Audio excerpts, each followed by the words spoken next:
Muy bien, para esta segunda lección de esta semana, entonces lo que vamos a hacer es profundizar un poco más sobre la interpretación que el docente les provee acerca del proceso de formulación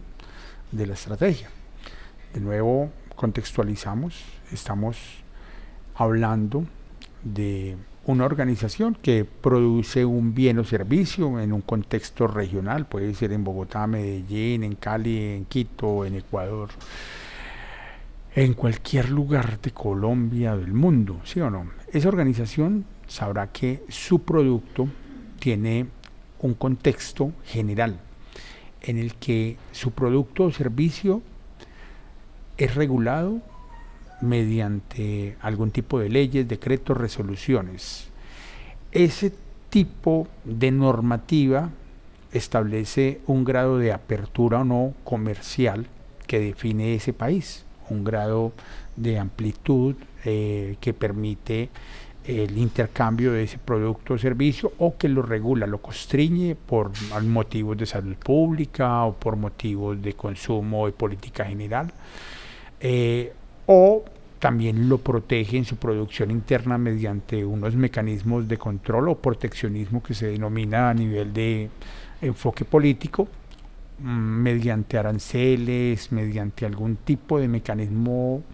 de control para que se fomente la producción interna, o por el contrario, el grado de apertura permite que ese producto se pueda importar o se pueda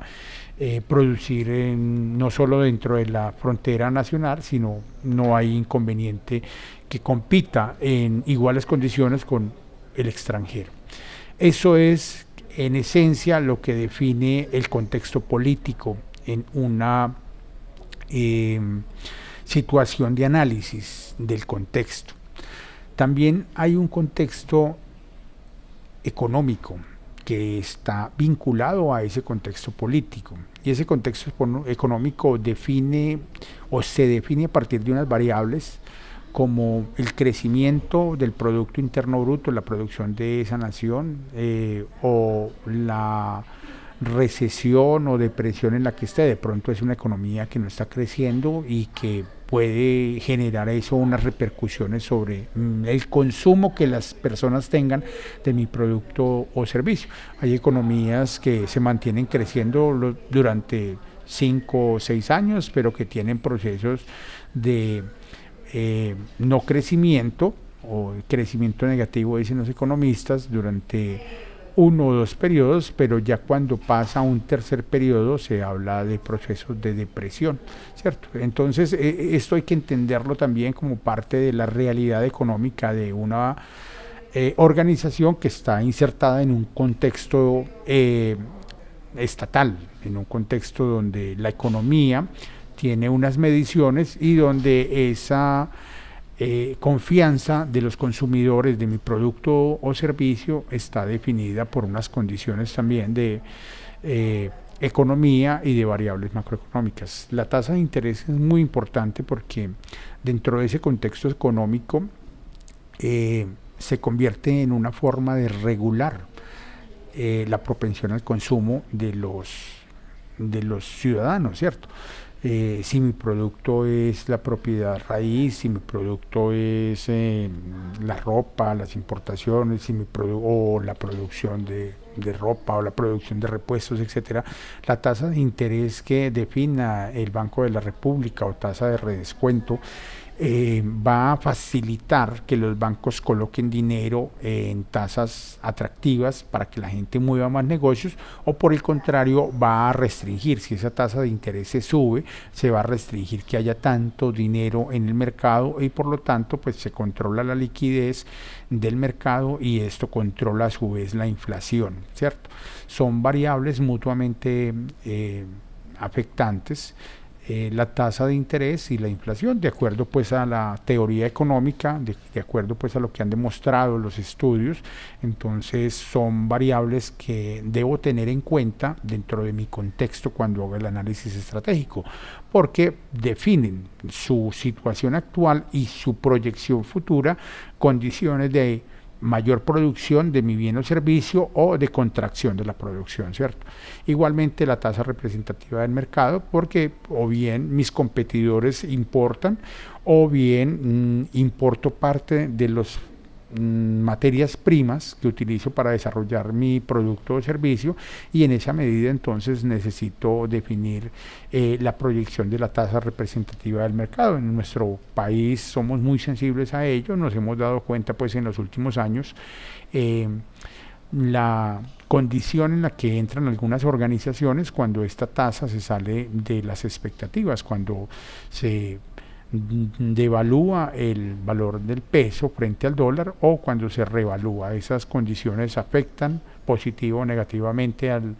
empresariado, beneficia la tasa representativa del mercado alta a quien exporta porque le va a permitir obtener mayores pesos por valor exportado, y al que importa pues le va a salir más costoso si esta tasa está arriba. Igualmente pues esta tasa fluctúa en un concepto de libre mercado y hay que estar dentro de su análisis para poder establecer dentro del contexto económico una tendencia y con base en esa expectativa tomar decisiones.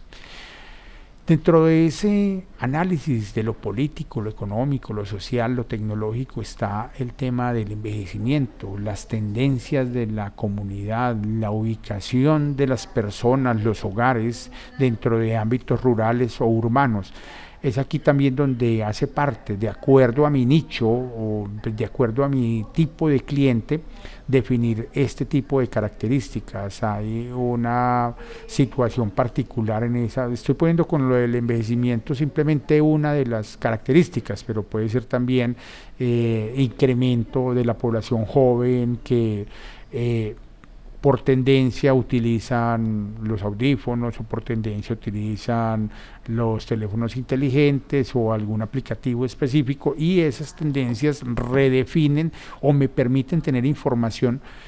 para tomar decisiones estratégicas en mi organización que contribuyan a que mi producto sea sostenible en el mercado, a que no caduque mis ventas porque no me vinculé a una tendencia social que en su momento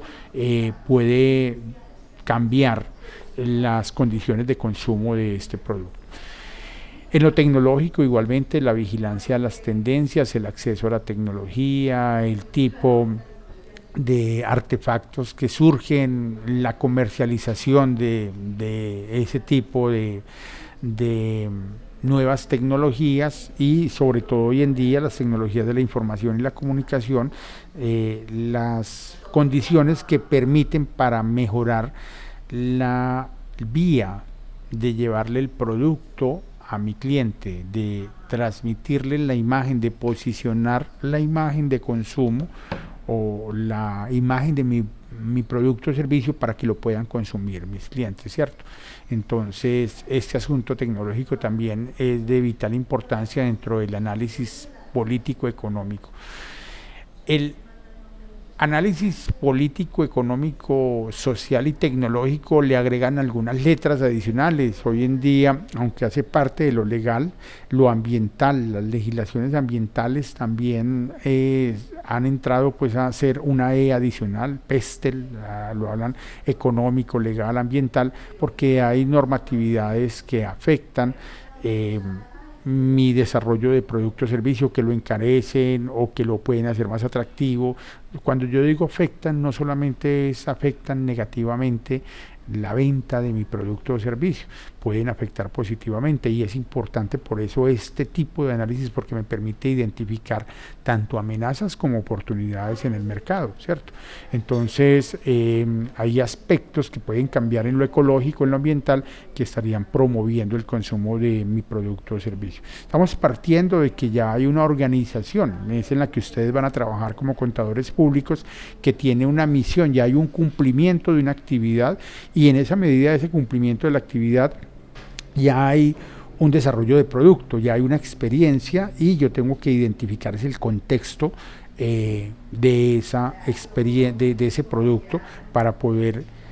ir más allá, para aplicar no la miopía del mar, marketing, sino para poder abrir los ojos frente a las condiciones del mercado y de lo que requiere mi cliente, cómo me anticipo, cómo logro llegarle con un producto de servicio con el que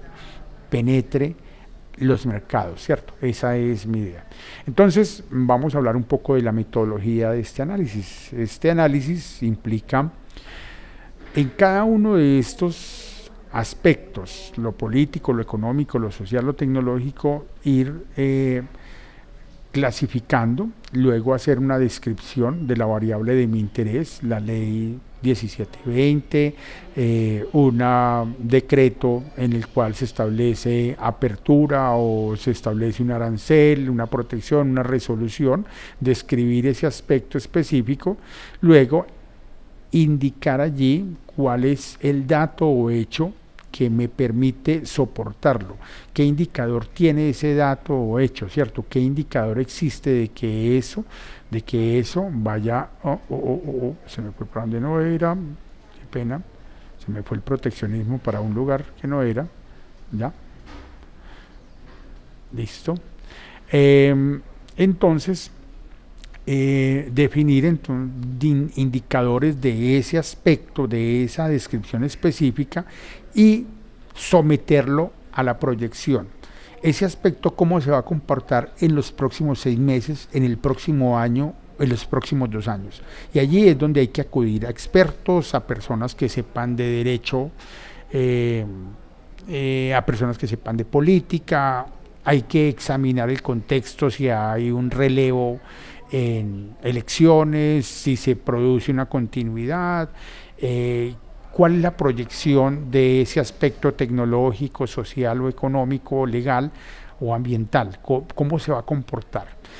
Y esa proyección, ¿qué impacto podría tener como oportunidad? ¿Es un impacto que me abre una oportunidad clara o probable, o es una oportunidad de pronto de muy baja probabilidad, o por el contrario me va a producir un impacto negativo que me va a amenazar como competencia o va a amenazar el consumo? ¿Me amenaza en qué medida? ¿Alta, baja o media? Entonces vamos coleccionando en este análisis de cada uno de estos aspectos una descripción, un indicador y una proyección. Esto hace parte entonces del proceso inicial de planeación estratégica. Esta es la metodología para el análisis PEST y la compilación de estos análisis luego tendrán cabida dentro de una matriz que la denominamos matriz DOPA. Más adelante entonces continuaremos en la lección siguiente hablando sobre el diamante competitivo y el análisis de las 5 fuerzas del mercado.